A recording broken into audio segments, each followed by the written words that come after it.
Bien, hermanos, buenas noches. Un gusto de saludarles nuevamente. Quiero invitar que inclinen su rostro. Vamos a orar, presentarnos delante de Dios para darles gracias por esta nueva oportunidad para estudiar su palabra. Oremos. Padre Santo, vamos ante tu presencia en esta hora, agradecidos por este tiempo, por esta oportunidad que nos das de poder estar nuevamente reunidos, conectados para poder aprender de tu palabra. Te rogamos en esta hora, Dios amado, tu dirección, que el cansancio, las preocupaciones, todo lo que hemos realizado durante el día, Señor, no nos estorbe, no sea un impedimento para poder comprender tu palabra en esta noche, como siempre te lo hemos pedido. Necesitamos de ti, somos limitados, nuestro cuerpo se cansa, pero en ti, Dios amado, encontramos fortaleza, encontramos alivio a nuestra mente para poder presentarnos ante tu presencia a estudiar tu palabra. Te rogamos tu dirección, tu ayuda, ilumina nuestro entendimiento y que todo lo que hoy día analicemos, Padre Santo, también edifique nuestra vida espiritual, siga transformándonos y aumentando en nosotros esa esperanza maravillosa de todos estos eventos futuros que han de suceder al cumplimiento de tu palabra. Te bendecimos en esta hora y agradecemos y rogamos por todo esto a través de tu Hijo Jesús, nuestro Salvador. Amén. Bien, hermanos, hoy día vamos con nuestra sesión número 9 de nuestro estudio de panorama escatológico. Y para el día de hoy quiero que, a modo de introducción, eh, miremos un pasaje que es uno de los pasajes, por si usted ya lo quiere ir marcando, anotando de una manera especial, uno de los pasajes que nos afirma la realidad de que va a haber un rapto. La semana anterior estuvimos analizando dos aspectos importantes. Primero, el tema de la doctrina de la inminencia, que es un punto central y distintivo de nuestra posición escatológica, como es el premilenialismo o el pretribulacionismo, de esto del rapto previo a la tribulación. Y en función de esa doctrina de la inminencia en la cual nosotros creemos, obviamente se establece una diferencia entre el rapto de la iglesia y la segunda venida, ¿ya? Es obviamente también unido a lo que vimos anteriormente con la semana 70 de Daniel, donde tiene que suceder este periodo, este intervalo de tiempo, donde la iglesia es sacada, ocurre en todo lo que va a suceder en esta última semana de Daniel, la semana 70, para posteriormente la segunda venida y milenio posterior a esa segunda venida. Entonces, la iglesia, como lo hemos estado estudiando y analizando quizás de manera más general, eh, y estableciéndolo un poco más concretamente en estas últimas dos sesiones, la iglesia no va a pasar por el periodo de tribulación porque es un periodo, como dice Daniel 9, con respecto a un trato con el Israel como pueblo, como nación, como etnia, ¿ya? Un trato distinto al de la iglesia donde, por ejemplo, en este pasaje de Apocalipsis 3:10, se resalta la idea de que la iglesia va a ser guardada de este periodo de prueba, que obviamente tiene que ver con el pueblo de Israel, pero también tiene que ver con las naciones, como lo menciona este pasaje. ¿Qué es lo que dice Apocalipsis 3:10? Insisto, anótelo, márquelo, porque esto es uno de los pasajes de alguna manera clave que nos afirma la realidad de que va a existir un rapto, un arrebatamiento o un traslado, como lo vamos a ver en un momento más. Dice Apocalipsis 3:10, porque has guardado la palabra de mi perseverancia, yo también te guardaré de la hora de la prueba. Como lo analizamos en el mensaje a las 7 iglesias de Apocalipsis, en esa pequeña serie que tuvimos, esa palabra guardaré tiene que ver con sacar, no solamente proteger, sino que con sacar. O sea, yo también te sacaré de la hora de la prueba, esa hora que está por venir, o sea, es una hora que no ha sucedido, sobre todo el mundo para poner a prueba a los que habitan sobre la tierra. Y como mencionamos también en esa ocasión, esa frase, los que habitan sobre la tierra, es una referencia, una alusión hacia aquellos que no son creyentes.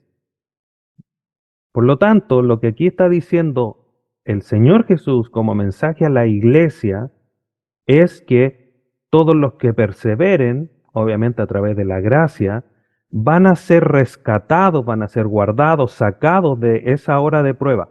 No es que sea una hora, sino que hora hace una referencia a un periodo de tiempo donde va a venir esta prueba, haciendo clara alusión hacia la tribulación o la gran tribulación en este periodo de 7 años, para poner a prueba a todos los habitantes de la tierra. ¿Ya? La iglesia no va a estar presente en ese periodo. Lo vemos así y vamos a ir analizando posteriormente el libro de Apocalipsis. La iglesia solamente se menciona hasta Apocalipsis 3 y desde Apocalipsis 4 en adelante, cuando empieza a suceder todos los eventos escatológicos, la iglesia desaparece del relato de Juan, porque la iglesia ya no está presente en la tierra, ¿ya? Y eso también de cierta manera es un argumento eh, quizás no tan fuerte como los pasajes Apocalipsis 3:10 y los que vamos a ir viendo en el transcurso de esta sesión. Entonces, nosotros podríamos manifestar con este pasaje y decir, sí, el rapto va a suceder porque aquí tenemos una prueba. Los guardaré de la hora de la prueba. Pero nos podríamos preguntar aún, a pesar de este pasaje, ¿es cierto el rapto?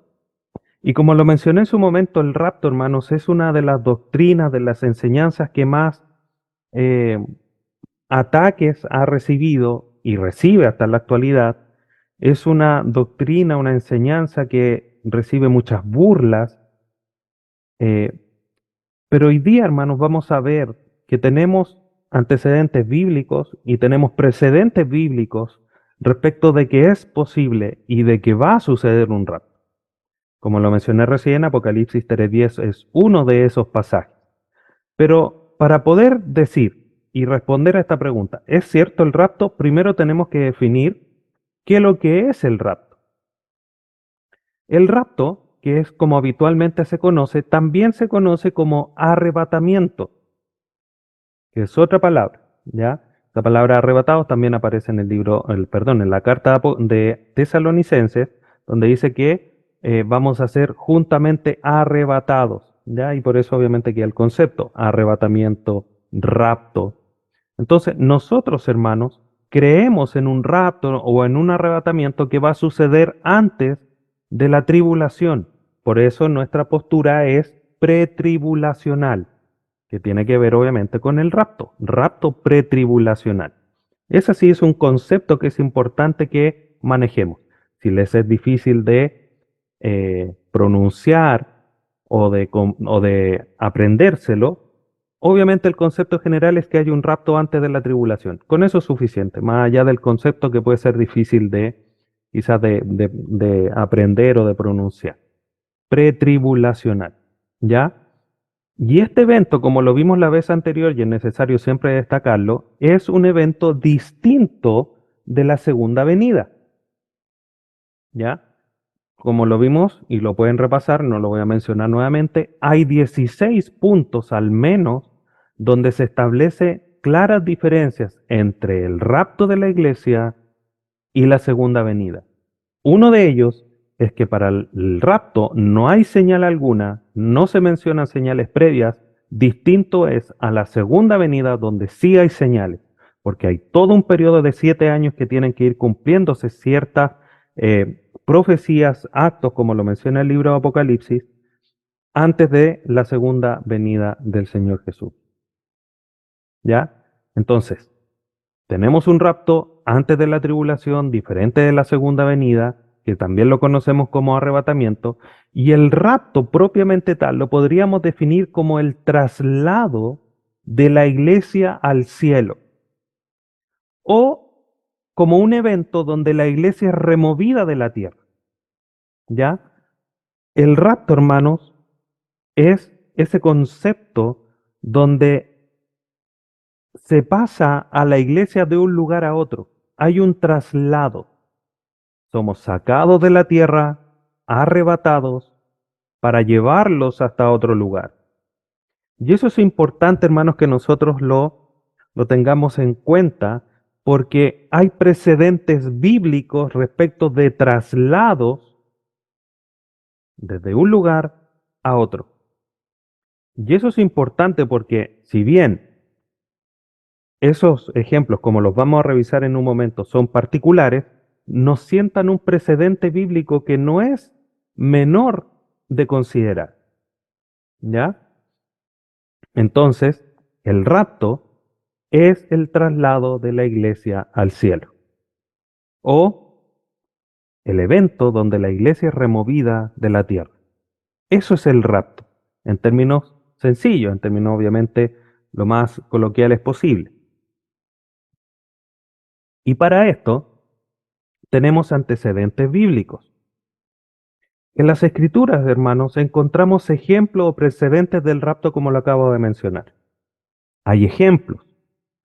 Y a pesar de que estos eventos, estos precedentes bíblicos, no son eventos iguales a las profecías, en términos de que va a ser llevado una generación completa, una multitud, sí mantienen similitudes que son importantes y por eso se habla de precedente.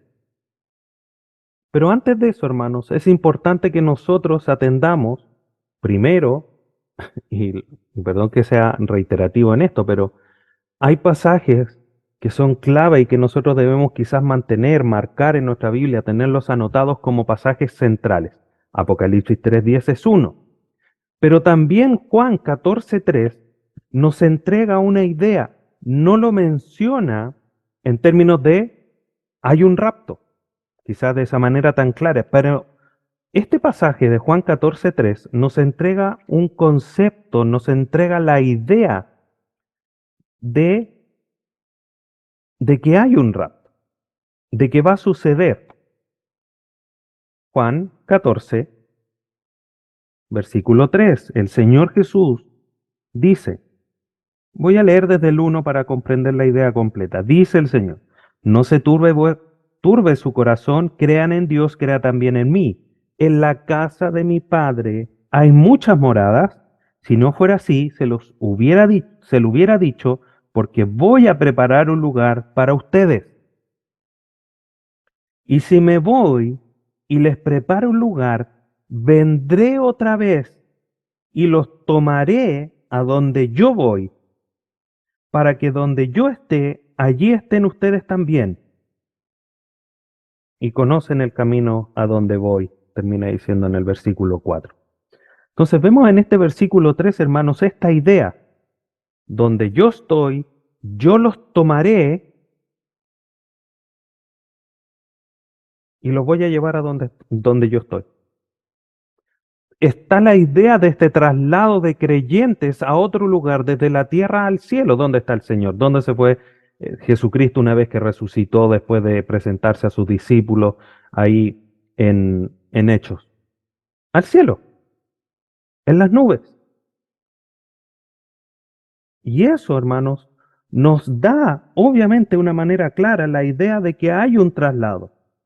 Fue a preparar un lugar, vendré otra vez y los tomaré a donde yo voy, para que a donde yo esté, allí ustedes también estén. La idea de un traslado, la idea de un, eh, de pasar de un lugar a otro. Por lo tanto, Juan 14:3 nos da esta idea. No podemos decir que no hay un traslado porque Juan es claro. Los voy a tomar y los voy a llevar a donde yo voy a estar. Hay un traslado. Y hay otro pasaje, hermanos, pasaje que ya estudiamos en nuestra serie de Tesalonicenses, primera carta a los Tesalonicenses, capítulo 4. Este pasaje, hermanos, es también, junto con Juan 14:3 y Apocalipsis 3:10, pasajes centrales que nos muestran la realidad del arrebatamiento. Y quizás el más claro de ellos es la carta a los tesalonicenses, el pasaje que vamos a leer a continuación, en el capítulo 4, la primera carta, del 13 al 18. Este pasaje es central en cuanto a la doctrina, la enseñanza del rapto. Así que márquelo usted también. Tres pasajes claves. Apocalipsis 3:10, Juan 14:3 y Primera a los Tesalonicenses 4 del 13 al 18, que leo a continuación. Dice así, pero no queremos, hermanos, que ignoren acerca de los que duermen, para que no se entristezcan como lo hacen los demás que no tienen esperanza. Porque si creemos que Jesús murió y resucitó, así también Dios traerá con él a los que durmieron en Jesús. Por lo cual le decimos esto por la palabra del Señor, que nosotros los que estemos vivos y que permanezcamos hasta la venida del Señor, no precederemos a los que durmieron. Pues el Señor mismo descenderá del cielo con voz de mando, con voz de arcángel y con la trompeta de Dios, y los muertos en Cristo se levantarán primero. Entonces, una vez que los muertos se hayan levantado, entonces nosotros, los que estemos vivos y que permanezcamos, seremos arrebatados juntamente con ellos en las nubes al encuentro del Señor en el aire, y así estaremos con el Señor siempre. Por tanto, confórtense unos a otros con estas palabras. Esto, hermanos, nos enseña, junto con Juan 14:3 y Apocalipsis 3:10, que hay un arrebatamiento. Aquí obviamente aparece claramente la palabra en la traducción, seremos arrebatados, seremos trasladados. ¿De dónde? De la tierra al encuentro, una vez que nos juntemos con los que van a ser resucitados, nos vamos a encontrar en el cielo, y una vez que este grupo de creyentes, de los vivos que serán transformados, de los muertos que serán resucitados, este grupo, esta multitud de personas, cuando se reúnan en el cielo, van a salir al encuentro del Señor Jesús. Y va a haber una reunión con Él en el cielo, en los aires, en las nubes, no aquí en la tierra. Y vamos a estar de manera permanente con Él. Hay un encuentro con el Señor en el aire. Este evento, hermanos, aquí Pablo no menciona ningún evento previo. No dice después que se hayan cumplido estas señales, no. Esto va a suceder de manera inminente. Hay una esperanza, y bendita esperanza, y hay que aguardar esa bendita esperanza. Por lo tanto, tenemos, hermanos, estos antecedentes bíblicos, estas bases, y por eso nosotros creemos que hay, junto con los 16 puntos de diferencia entre cómo sucede el rapto, cómo sucede la segunda venida, que hay un rapto antes de la tribulación. Pero junto con esto, hermanos, con estos tres pasajes que, como les digo, son centrales, y quizá podríamos sumar uno o dos más, pero con esto es fundamental de mantenerlos claros, existen precedentes bíblicos. Aquí claramente dice Tesalonicenses, como el pasaje central, que va a haber un arrebatamiento, que hay un traslado. Pero hay precedentes bíblicos. Hay lugares en las Escrituras donde suceden estos eventos. No igual a estas profecías, como la que dice Pablo aquí a los tesalonicenses, o como la dice el Señor Jesús ahí en Juan 14:3, pero son precedentes bíblicos que nos muestran la posibilidad. Hay diferencias. Lo que nosotros vamos a ver son grupos pequeños o incluso individuales, la mayoría de ellos. Por ejemplo, vamos a ver Génesis 5:24. Génesis 5:24 es el primer evento, el primer precedente respecto de un rapto. Y yo creo que ustedes ya tienen en mente respecto de quién vamos a leer. Génesis 5:24 dice, y Enoc anduvo con Dios y desapareció porque Dios se lo llevó. Recuerden que estoy leyendo Nueva Versión de las Américas. Dios se lo llevó, desapareció. O sea, obviamente tenemos aquí la idea de un traslado. Enoc, que caminó, que anduvo con Dios, que estuvo en una comunión íntima con Él, desapareció de la faz de la tierra. ¿Pero por qué? Porque Dios se lo llevó, hubo un traslado. No desapareció porque se quemó su cuerpo y quedó en cenizas. No, un traslado. El Señor se lo llevó, está claramente establecido. Este es el primer precedente.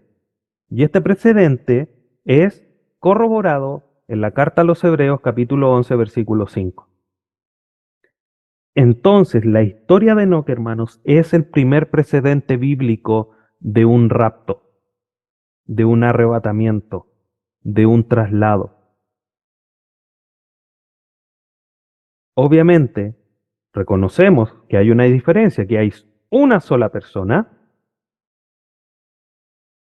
y el arrebatamiento que menciona primero a los tesalonicenses es una muchedumbre, es una multitud de personas.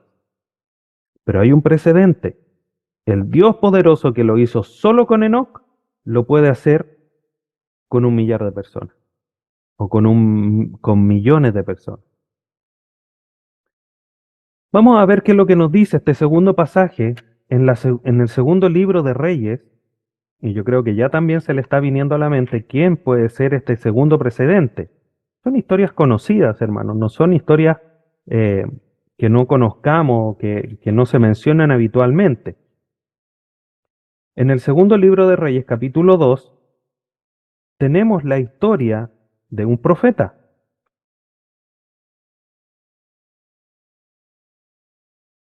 Dice Segunda de Reyes 2, versículo 11, hablando de Elías y Eliseo. Dice, versículo 11, mientras ellos iban andando y hablando, de pronto, es como algo inminente. Aquí agrega un antecedente extra que es muy interesante. De pronto apareció un carro de fuego y caballos de fuego que separó a los dos. Y Elías subió al cielo en un torbellino.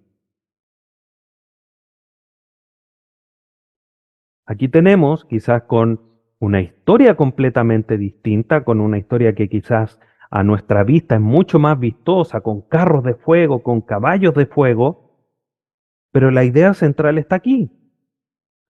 De pronto, de manera inminente, apareció algo del cielo, tomó a Elías y lo llevó al cielo.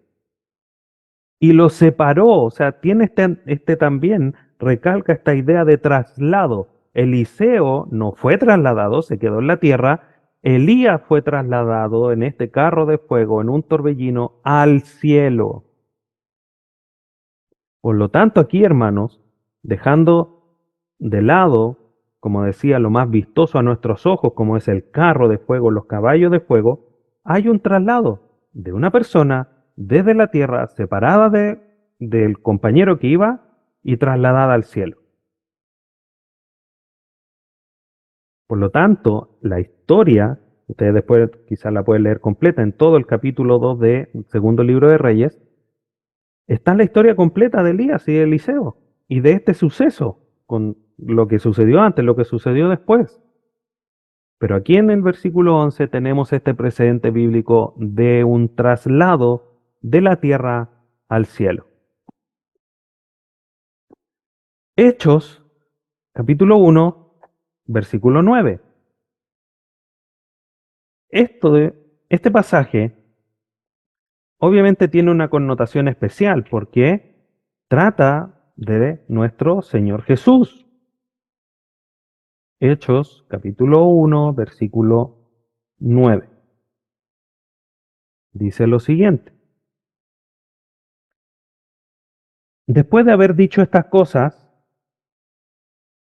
hablando obviamente con los que estaban reunidos, después de haber dicho estas cosas, fue elevado mientras ellos miraban y una nube lo recibió y lo ocultó de sus ojos.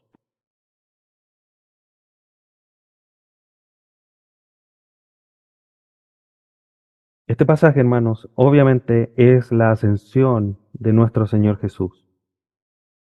Es distinto porque Jesús ya estaba con un cuerpo glorificado, pero estaba aquí en la tierra. Estaba aquí en la tierra y fue trasladado al cielo cubierto con las nubes hasta que desapareció de la vista de aquellos que estaban reunidos con él.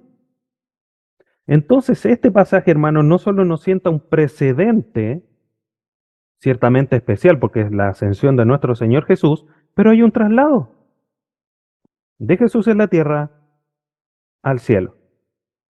Y esto, hermanos, está relacionado con el pasaje de Primera a los Tesalonicenses, capítulo 4, versículos 17 al 16 y 17, que ya leímos, donde se nos dice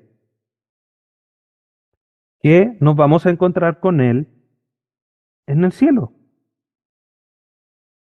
y vamos a encontrarnos con Él, así como lo habéis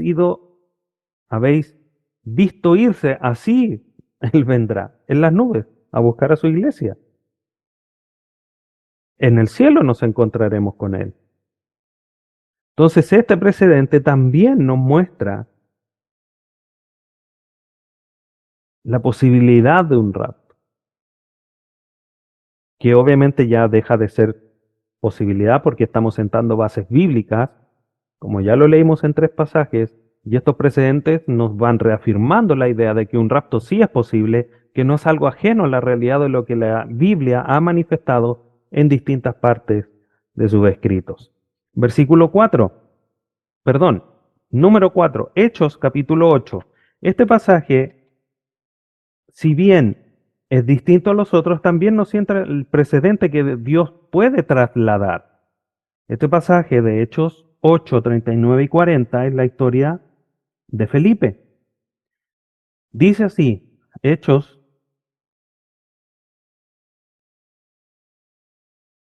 8, 39.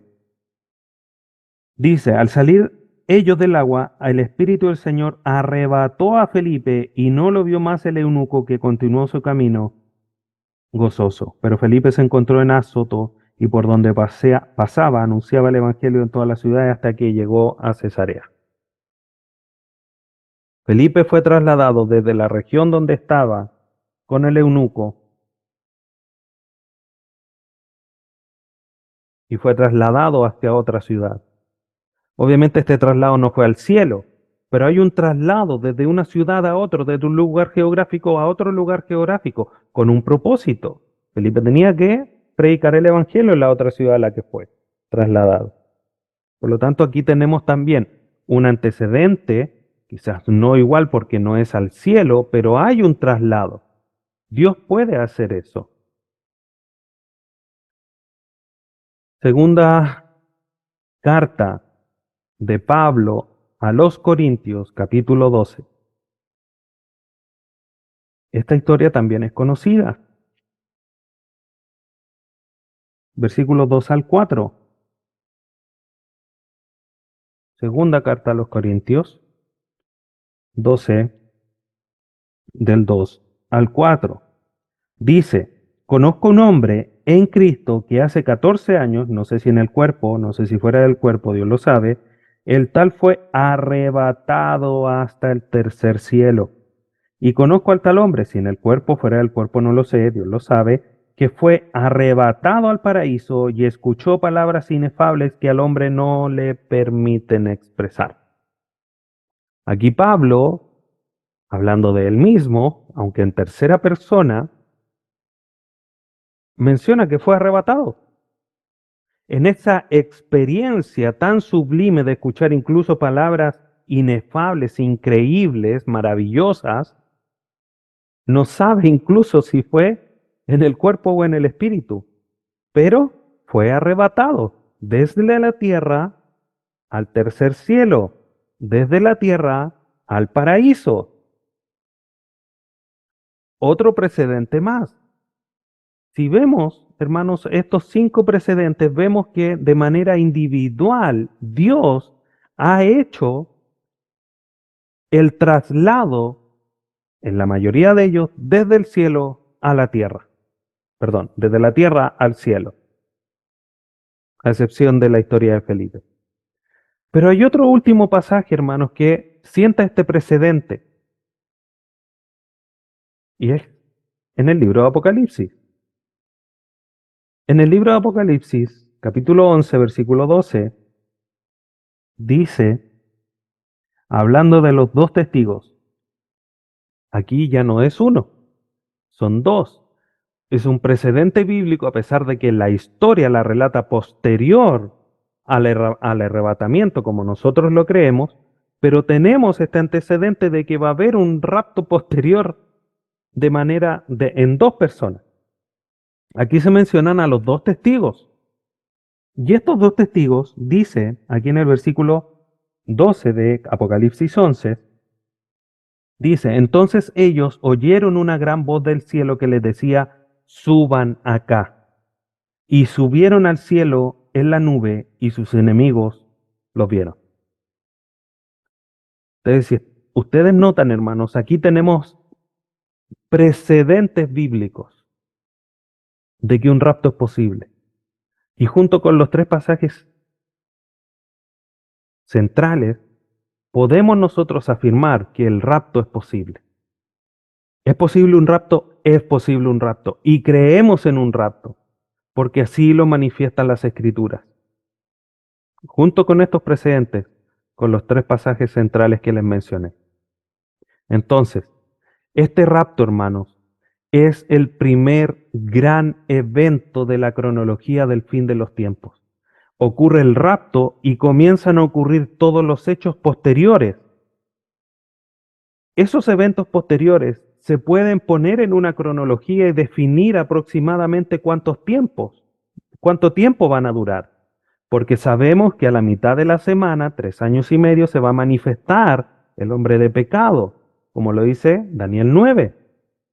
Entonces tenemos la posibilidad después de este periodo inicial que no sabemos cuándo va a suceder porque va a ser de pronto, de manera inminente, va a desencadenar, por decirlo así, todos los demás eventos de la cronología del fin de los tiempos.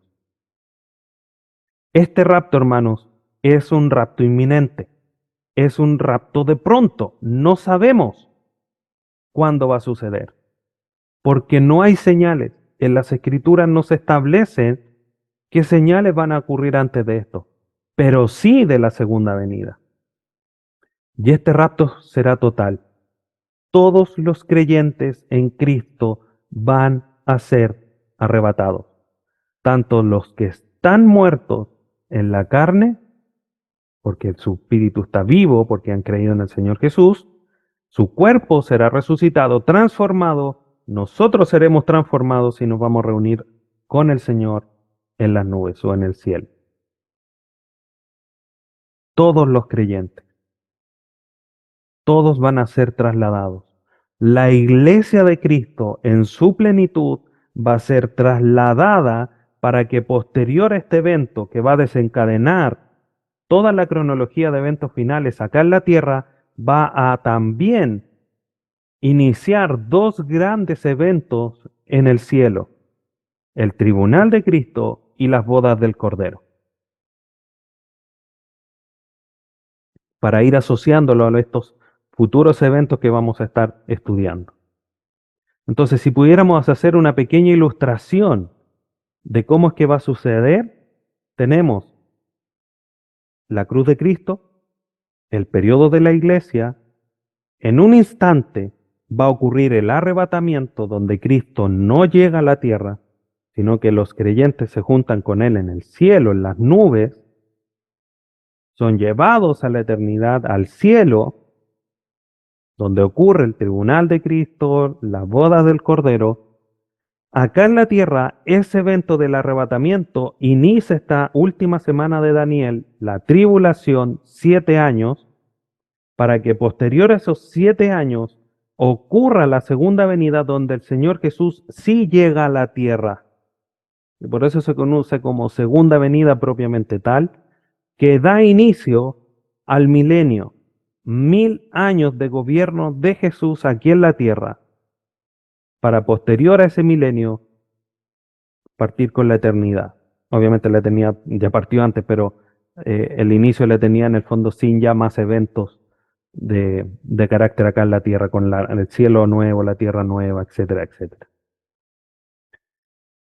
¿Qué vamos concluyendo respecto de todo esto? Hermanos, creemos. Y esta palabra creemos tiene que ver con las convicciones que se tienen que ir generando en nosotros.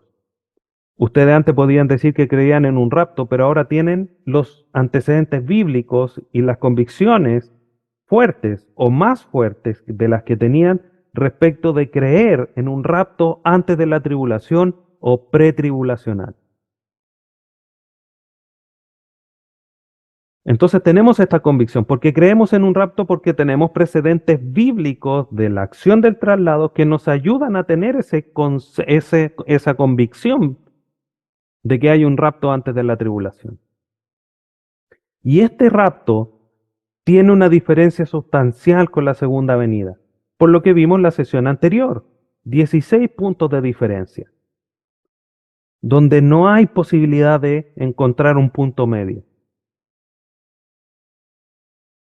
Y este evento, hermanos, lo reitero, este evento inminente, este evento que va a ocurrir de pronto, abre, inicia, es el punto de partida para la cronología de los eventos finales.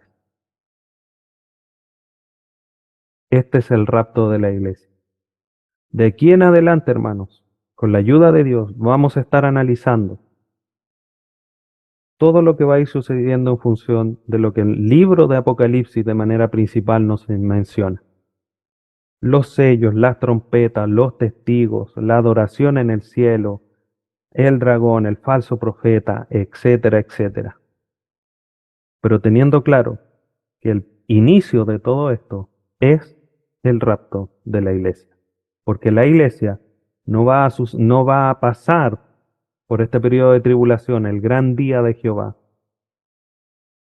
el día terrible de Jehová también, como lo mencionan los profetas del Antiguo Testamento, los profetas menores como los conocemos. Así que Dios nos ayude, hermanos, porque todos estos eventos que vamos a empezar a estudiar de aquí en adelante son eventos que nosotros, a lo más, por mencionarlo así, los vamos a estar mirando desde el cielo, porque no vamos a ser testigos presenciales, si es que nos vamos en el rapto, de ellos aquí en la tierra. Y eso nos trae esperanza, eso nos trae aliento, eso nos tiene que fomentar en nosotros crecer en santidad, porque Cristo viene pronto. Y por eso lo estudiamos.